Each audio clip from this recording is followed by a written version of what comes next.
Et tout savoir sur celle que l'on appelle la fée. Je parle de la reine Elisabeth et la monarchie anglaise. Vous vous trompiez, voici le livre à lire cet été si vous voulez tout savoir sur la Queen, encore mieux que The Crown. Voici Marc Roche. Bonsoir. Attention, il y a un trou là. Voilà.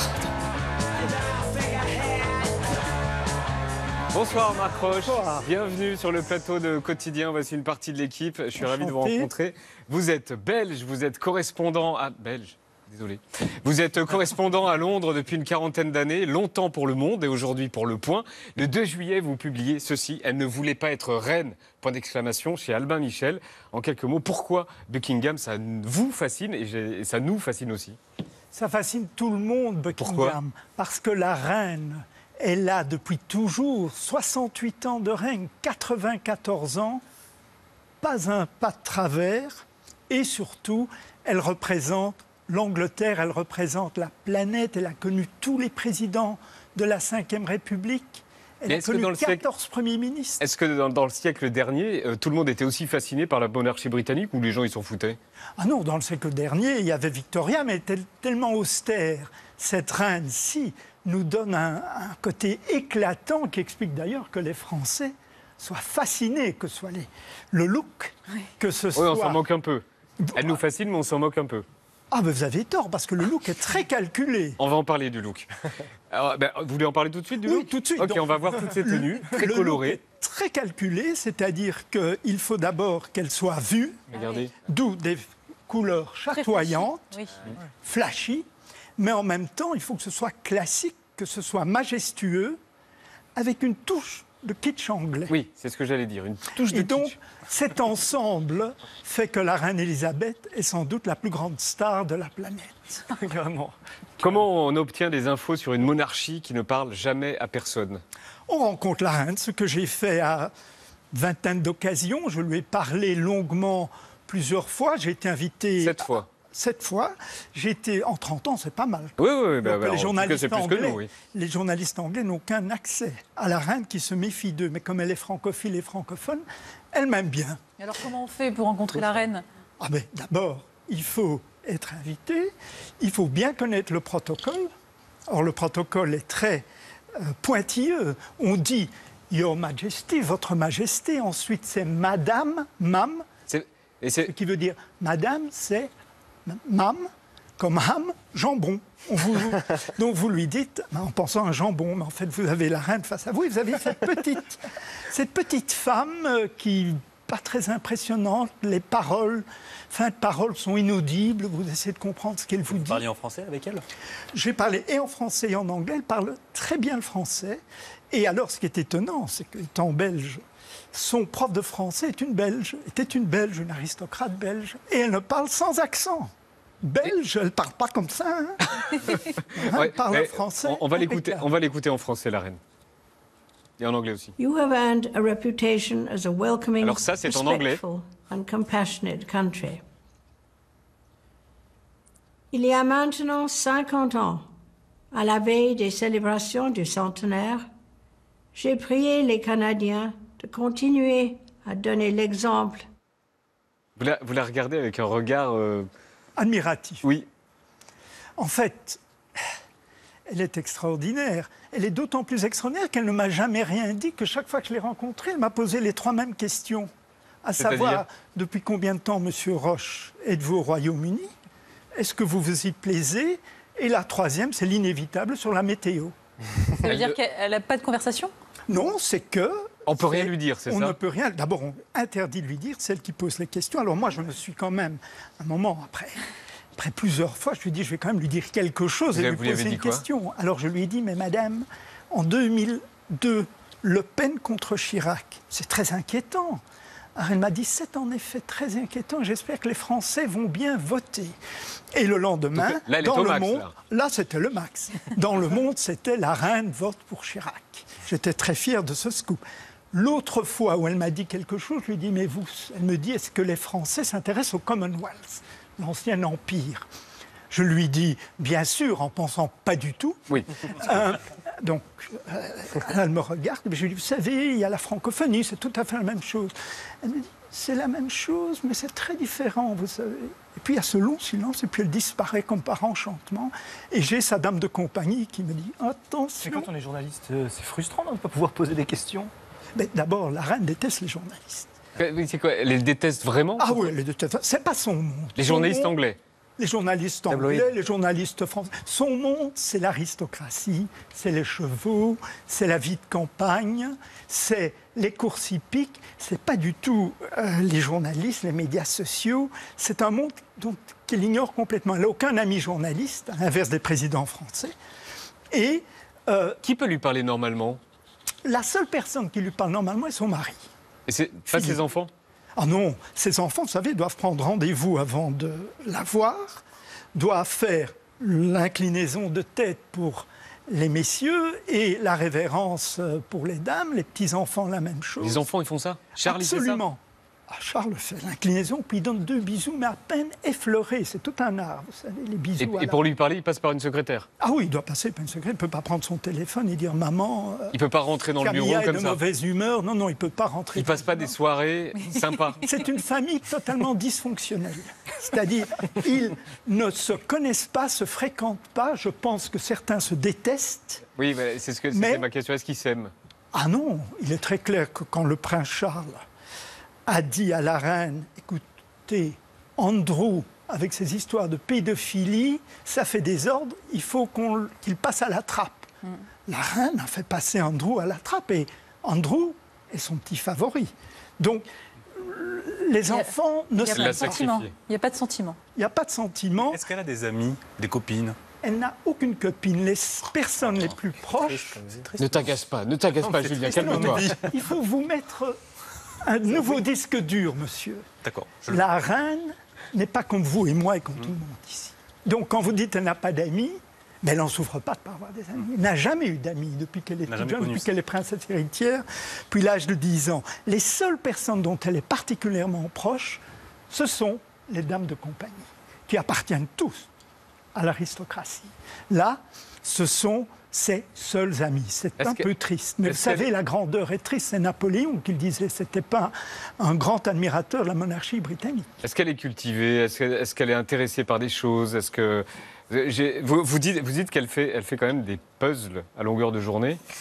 Mais écoutez, il n'y a rien de mal à faire des puzzles à longueur de journée. Oui. Et à regarder les courses hippiques. Non, mais ça veut dire qu'elle n'a jamais de prise avec la réalité, qu'elle sort elle pas vit dans la rue, qu'elle ne voit jamais les vrais gens. Non, elle vit complètement sous cloche dorée. Et moi, je trouve, pour quelqu'un qui vit complètement sous cloche dorée, elle sent bien son peuple. Ça qui est extraordinaire chez cette femme. On lui rapporte? On lui rapporte, elle a des conseillers, mais surtout, il y a tous ces voyages qu'elle fait où elle rencontre son peuple tout en gardant ses distances. C'est extraordinaire comme elle garde ses distances. Vous n'avez aucune prise sur elle. Et la télévision, ça aide aussi? Et la télévision, ça aide. Elle maîtrise bien le visuel, notamment par la mode, mais également les situations, les caméras. Elle ne doit jamais poser, elle est naturelle. Et puis c'est la reine, donc tout le monde fait fort attention de ce qu'on dit. Mais elle, vous savez, ses distractions favorites en termes de littérature, parce qu'on elle lit pas beaucoup. Elle lit pas beaucoup, alors on me dit oui, mais elle est machiavélique. C'est vrai d'ailleurs. Elle est machiavélique, donc elle a lu Machiavel. Mais non, elle n'a pas lu Machiavel. Elle ne lit que des thrillers qui se passent dans le milieu hippique. Donc, et pourtant, elle est plus machiavélique que Machiavel, sans l'avoir jamais lu et sans savoir qui c'est, je suppose. On marque une pause. On continue la discussion quand on revient tout de suite.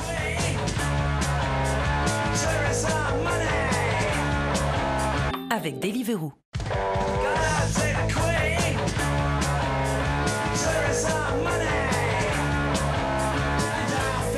Vous pensiez tout savoir sur la fée Elisabeth, vous vous trompez. Ce soir, on parle de la reine d'Angleterre avec Marc Roche et le livre « Elle ne voulait pas être reine », point d'exclamation. Pendant la pub, vous me disiez, je vais vous expliquer pourquoi elle fait comme ça. Alors, celle qui me l'a expliqué, elle m'a dit, le salut royal, c'est très simple, vous pouvez tous le faire. C'est comme une ampoule qu'on dévisse lentement. Allez-y, on va tous faire un salut royal. Voilà. Oui, c'est un siphon. C'est le salut royal. D'accord. Vous avez donné vraiment la clé de la réussite d'Élisabeth II. On vous a demandé vos vidéos favorites de la reine. On a au choix une vidéo de balade à cheval avec Reagan, c'est en 82. On a aussi elle à Windsor avec Chirac, c'est en 2004. elle, aux funérailles de Diana en 97. Carla Bruni, qui fait la révérence en 2008 avec Nicolas Sarkozy. La reine avec François Mitterrand pour l'inauguration du tunnel sous la Manche en 1994. La reine et son écuyer Nana Kofi Twumasi Ankra. La reine aux côtés d'Obama et de Hollande pour les 70 ans du débarquement dans le Calvados en 2014. Quelle image vous avez envie de décrypter en premier? D'abord Hollande, parce que ça m'a profondément choqué, parce que j'étais à l'Élysée lors de ce banquet, et la reine, il l'a laissée en plan, au plan de table, là, pour aller discuter avec Poutine et l'Ukrainien, et ensuite il revient, la reine ne sait pas quoi faire, et puis lors du toast, il a refusé de boire du champagne, dont son verre était vide. Ah, ça vous parlait de l'Élysée, d'accord, ok. Oui, oui. On a l'image là où il refuse de boire le... On peut voir l'image où il refuse de boire le champagne, voilà, c'est ce moment-là, c'est ça? Voilà. Et donc, elle a été très choquée par cela. Ce qu'il n'a pas compris, Hollande, ce n'est pas un malotru, Hollande. Ce qu'il n'a pas compris, c'est les codes de la royauté. Elle se vexe un peu vite, non? Mais non, c'est-à-dire, elle travaille par code. Si elle vous dit, est-ce que c'est une bonne idée, monsieur Barthès, ça veut dire qu'elle n'aime pas du tout et que c'est une idée saugrenue. Faut la décrypter, en fait. Il faut décrypter. Et pour décrypter la volonté royale, il faut bien comprendre les us et coutumes et le protocole. Mais si on n'est pas d'accord avec elle, Oui, ouais. et si on n'a pas envie de boire du champagne, C'est pas notre reine, quelque part. Et c'était à l'Élysée en plus. Attendez, c'est la plus francophile et francophone des personnalités britanniques. Elle adore la France, donc on peut bien boire un coup de champagne. En plus, Hollande doit boire du champagne quand même. La reine aime beaucoup le champagne. Est-ce qu'elle aime faire ça?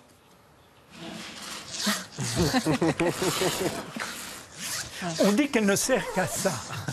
Bah, en tout cas, on ne la voit faire que ça. Mais en fait, elle ne fait pas que ça. Non.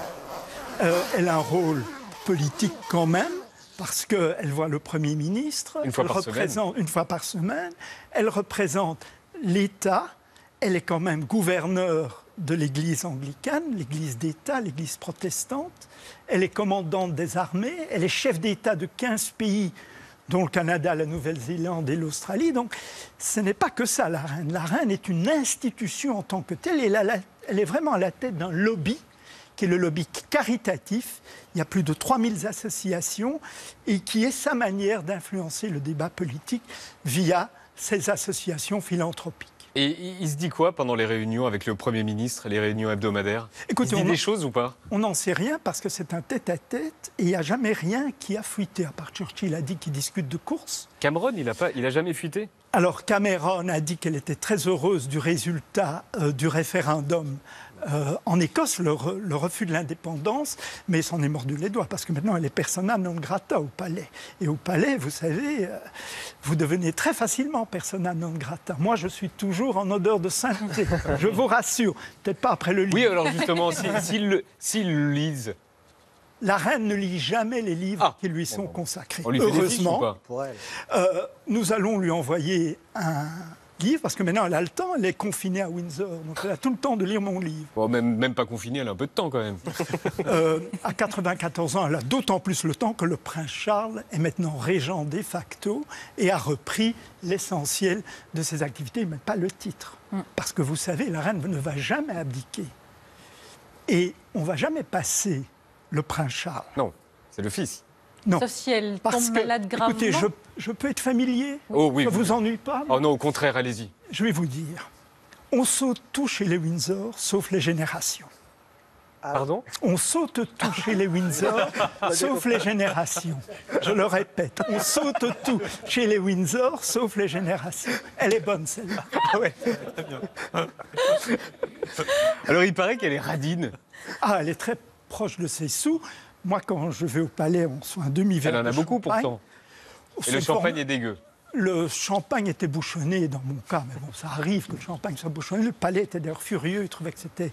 Elle se vexe parce qu'on ne boit pas, mais elle te sert du champagne bouchonné. Elle m'a servi du champagne bouchonné. Je ne sais pas s'il y avait quelque chose de perfide, vous savez, avec les Anglais, on sait. Mais elle est visiblement pingre, proche de ses sous. Il n'y a pas de chauffage dans les palais. Il n'y a pas de chauffage à Balmoral, ce qui fait que le Premier ministre, quand il lui rend visite en septembre, il crève de froid. Il n'a qu'à prendre un gros pull. Et elle mène une vie très simple au milieu de beaucoup d'argent. Mais en tant que fortune, elle est la 365e fortune. Parce qu'il faut bien diviser la partie publique, Buckingham Palace, les bijoux de la couronne, la partie privée, elle a quand même 2 très beaux châteaux, et elle a surtout un beau portefeuille d'obligations et d'actions Et britanniques. d'immobilier aussi. Et beaucoup d'immobilier. Et aussi, elle n'a pas payé des impôts jusqu'en 1994. Et en plus, on utilise les paradis fiscaux à tire-larigot, comme l'ont montré les Paradise Papers. Donc, elle est une très bonne gestionnaire de ce qu'on appelle la firme Windsor Inc. On la voit rire parfois. Est-ce que vous savez ce qui la fait rire? Écoutez, moi, je ne l'ai jamais trouvé très drôle. Mais peut-être parce qu'avec les journalistes, elle n'est jamais drôle. Je pense que ce qui l'a fait rire, c'est l'inattendu. C'est-à-dire quand, par exemple, un valet a retiré la chaise, elle est tombée par terre. Et ça l'a fait rire. Parce que le valet était bien sûr mortifié. Et elle raconte à tout le monde cet incident. Mais ce n'est pas une femme drôle, c'est une femme sérieuse, réservée, timide, qui se méfie des gens, qui est renfermée, qui est méfiante, mais qui aime bien, comme tous ces gens qui vivent sous cloche dorée, aiment bien avoir un peu d'excitation dans sa vie. Et ça, c'est souvent les voyages. Alors, il se passe beaucoup de choses drôles pendant ces voyages. Donc le prochain, c'est William? Le prochain roi, c'est William? Mais non, puisque je vous dis, on ne saute pas les générations chez les Windsor. Bah alors? Le prochain roi sera Charles. Alors, elle n'aime pas beaucoup Charles, parce qu'il est très différent d'elle. Ils n'ont qu'un lien commun. Charles, lui, dépense l'argent. Charles s'ingère dans la politique. Il défend l'écologie. Enfin, toutes des choses qu'elle n'aime pas beaucoup. Non pas qu'elles sont anti-écologistes, mais enfin, c'est un militant. Mais ce sera Charles. Même s'il Il a... risque de passer longtemps roi. Même s'il ne sera pas longtemps roi. Ce sera Charles, comme ce fut Édouard VII. Sous Victoria, il va rester une dizaine d'années. Vous savez, on vit long chez les Windsor, parce qu'on ne se fatigue pas beaucoup. Mais la reine-mère beaucoup de a vacances, 5 vécu mois de vacances. la reine-mère a vécu jusqu'à 102 ans. Donc moi, je crois que la reine va m'enterrer. Et une dernière question pour les fans de The Crown. Est-ce que c'est vrai ou pas? The Crown est parfait. Moi, je ne l'ai jamais vu parce que je ne voulais pas me faire influencer. Et en plus, moi, je connais le modèle, donc je ne vais pas me contenter de l'ersatz. Mais d'après ce qu'on m'a dit, au palais, c'est bien vu, sauf une chose. La reine n'a pas eu d'aventure extra-conjugale avec l'éleveur de ses chevaux. D'accord. Sauf que ce que vous avez dit, c'est que chez les Windsor, on saute tout, sauf les générations. Voilà. Merci beaucoup. Merci Marc Roche. Elle ne voulait pas être reine, point d'exclamation. C'est chez Albin Michel. Ça sort le 2 juillet et c'est passionnant. Et la discussion était passionnante. Merci Marc.